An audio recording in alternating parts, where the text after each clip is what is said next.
Good morning, everybody. I hope everyone is having a wonderful holiday with friends, families, and those that you love and care about. This video, I wanted to talk a little bit more about the historical trauma, intergenerational trauma, and also assimilation and acculturation because in the previous video, as you all know, sorry, my voice, sorry, it didn't come out very well. I'm not sure why, but it just didn't. And so, with that being said, I'm doing this one. So, one of the things I wanted to talk about is kind of give the definition of what each of those mean and how it can be utilized in the here and now as far as today. So one of the things that I wanted to define, of course, we're going to do all the definitions and then we're going to provide examples of that. So, number one, intergenerational trauma. So by definition, let me bring out my handy dandy huge book. Look at this. Oh my gosh. So, what does intergenerational trauma mean, right? Okay. Intergenerational trauma means the transmission of historical oppression and its negative consequences across generations. Okay. So, all that pretty much is indicating is that for those of us who are of minority culture, especially, right, and of indigenous cultures, a lot of our family members have gone through oppressive situations. So for a great example of this is my grandmother. She lived on a plantation style camp, or lived on a plantation camp, and the way how she was raised is that in order for them to get food and resources, they had ration tickets. And if they wanted to get extra ration tickets, her sister and herself, they would wash clothing of the people that would provide the ration tickets. And they would then be afforded extra ration tickets so that they could get food. On the plantation style camp, they would live there, obviously, and they would also go to school there. And how it was set up, or as what she had told me, is that the quarters would be set up based off of ethnicity. So like the Portuguese people would be on one place, Hawaiian people would be on one place, Chinese people, and so on and so forth. And one of the things that I realized is when I was, spending so much time with her, is that she would do certain things to make sure she had abundance of certain things within her house, like canned food. She had tons of canned food, just like toilet paper. She had tons of toilet paper, and she had abundant amount of rice. Like you could never have enough rice, and like those sort of resources. And a good example of this would be when I was smaller. I had really long hair and I had really, really dark skin. And one of the things is that I remember one time I was crying in the bathtub and my mom came running inside there and was saying, "What are you doing? What are you doing?" to my grandma. And my grandma said, "Well, I'm taking this stuff off, like I'm washing her." And so my mom was like, "What? I don't understand what you're doing." And she goes, "I gotta take this dirt off her. I gotta take this dirt off of her, right?" And she was like, almost like in this gaze, like in this, doing her own deal. And my mom looked at her and said, "That's not dirt, that's her skin," because I was so dark. And my grandma turned around and said, "Yeah, I gotta take care of this. She don't can have this." And so that just goes to show you that the kind of trauma that she had gone through. And at that moment in time, what she was doing was not doing nothing more than trying to take care of her granddaughter to ensure that nothing would happen and that I would be taken care of, because she knew whether it's a subconscious thought process or a conscious thought process, that she was aware or not aware at that moment, that she knew that I was going to be put in a position of discrimination, So she was trying to take care of it for me, but probably not in the right way. But at her thought process, it was the right way. So that happened to me when I was just a couple years old already. So that was one of the things, right? So intergenerational trauma, right? Because that was already being passed on to me. So historical trauma. Historical trauma is a cumulative emotional and psychological wounding over the lifespan and across generations. So kind of like the same thought process again, right? So when that had occurred, it was already imprinted in my mind from the time I was a young kid, like something's wrong here, something wrong with me, like because I had dark skin. Like, okay, well, my grandma told me that it's dirt. Oh, like my skin is dirty, I didn't know why, but I knew something was up, And then coupled alongside with when I reached kindergarten, I had a Asian teacher that, because I couldn't sleep, during the day, well, everybody would sleep during nap time. And if they couldn't sleep, they had the ability to read books on their mat. Because of my ethnicity and my color of skin, I got to stand up on my mat the whole entire nap time, while everybody else had the ability to read or nap. Why that is that I have to stand up,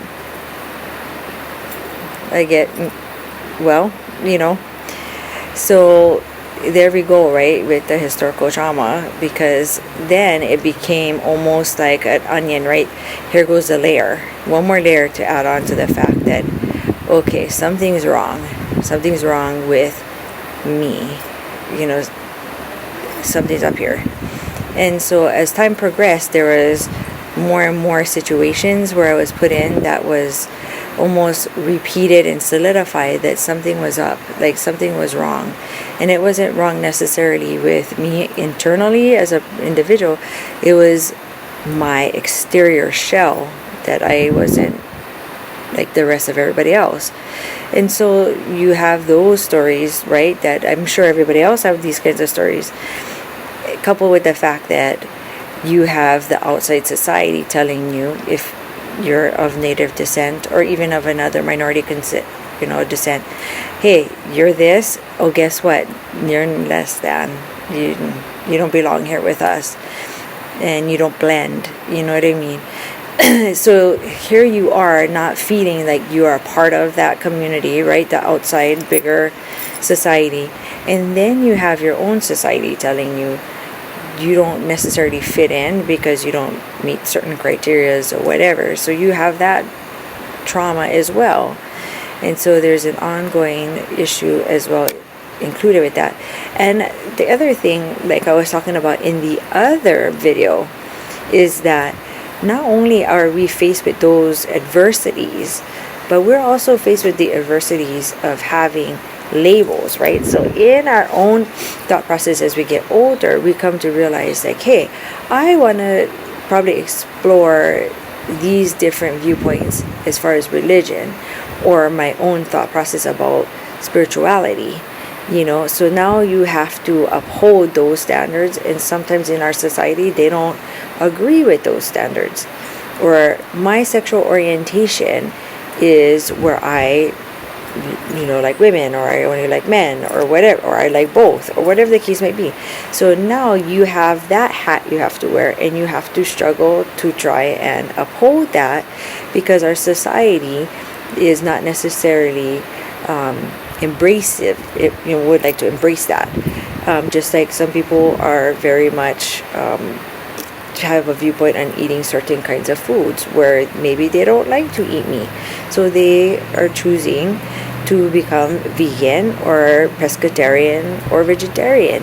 And in our society, in certain parts of the world or wherever, even in the US, certain states will, in cultural areas, communities will say, put you down or whatever, or will start having these debates with you, right? Like, why don't you eat meat?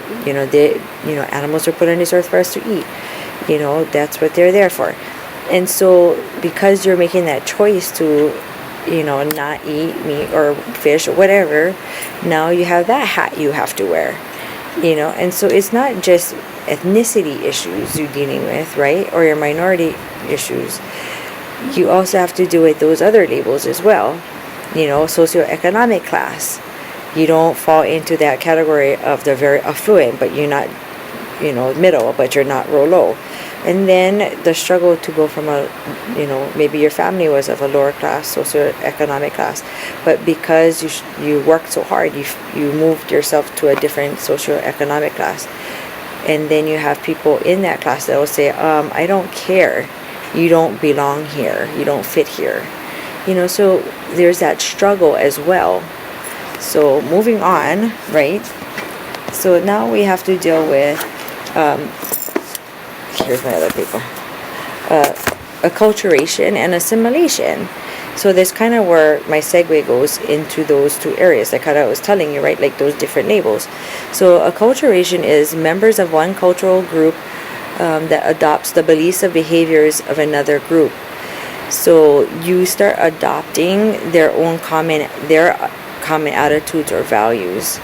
So kind of like what I was talking about, right? So like the different labels, whether it's a socioeconomic class or a different thought process with your choice of food or how you eat or sexual orientation or whatever the case may be, even politics, whatever, assimilation, process by which a person or a group's language and or culture come to resemble those of another group.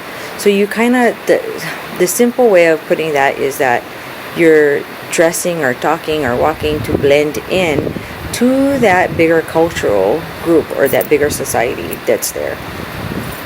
So that's something that we all do, but yet at the same point we're trying to hold on to what we find dear to us, endearing to us.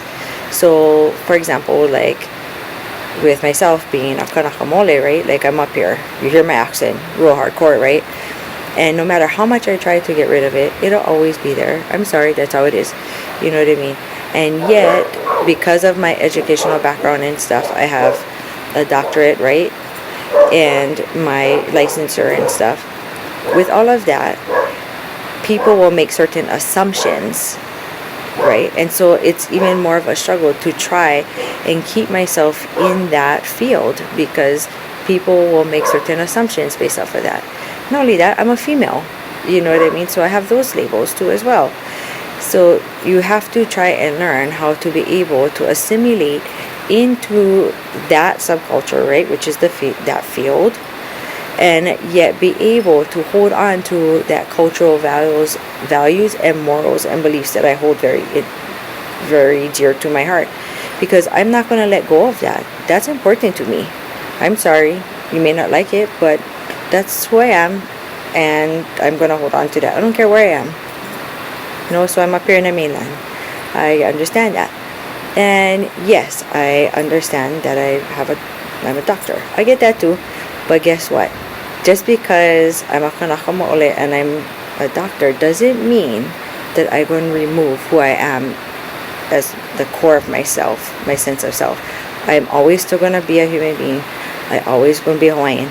I always going to be who I am. I'm not going to get rid of that just because I'm supposed to fit in that mold that what a doctor is supposed to look like, or what one person with a doctorate degree is supposed to look like, and one female no less. Yeah, sorry, that's not going to work. And so that's my choice though. Everybody has choices in life, right? And that's how it is. And my point to all of this is bringing this back to like when I'm looking at the aha. I think what is important for us to remember and to understand is that even though we have all these differences, right, and we have all these differences of opinion, that is okay. That's what makes life so unique.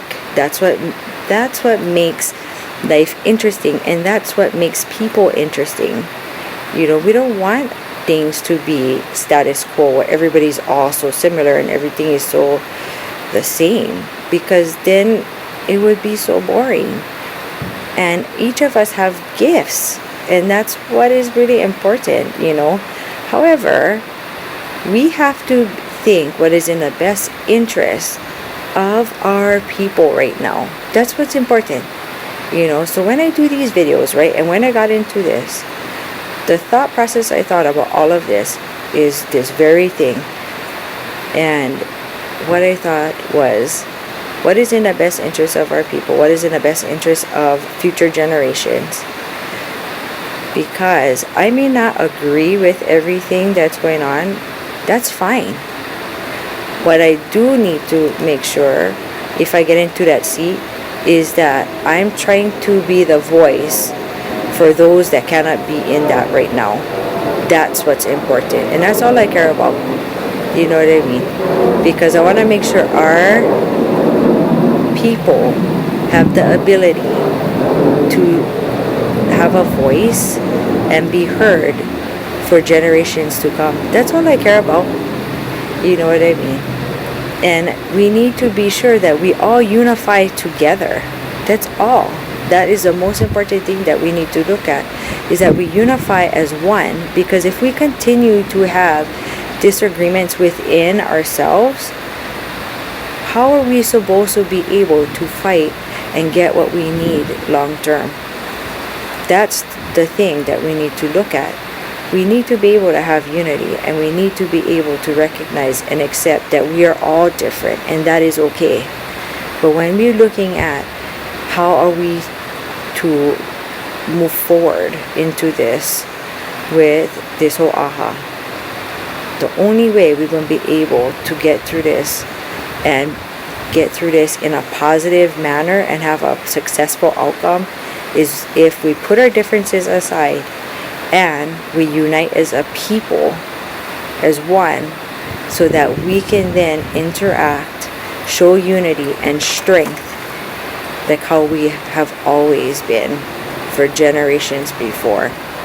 So hopefully everybody has heard this video now and everybody can hear me clearly. And I am hopeful that this has provided some guidance and thoughts as far as where I'm coming from in all of this. So have a great day, everybody, and I'm sure I'll make more videos, of course. And if you have any questions or comments, please feel free to get in contact with me. Aloha, you all.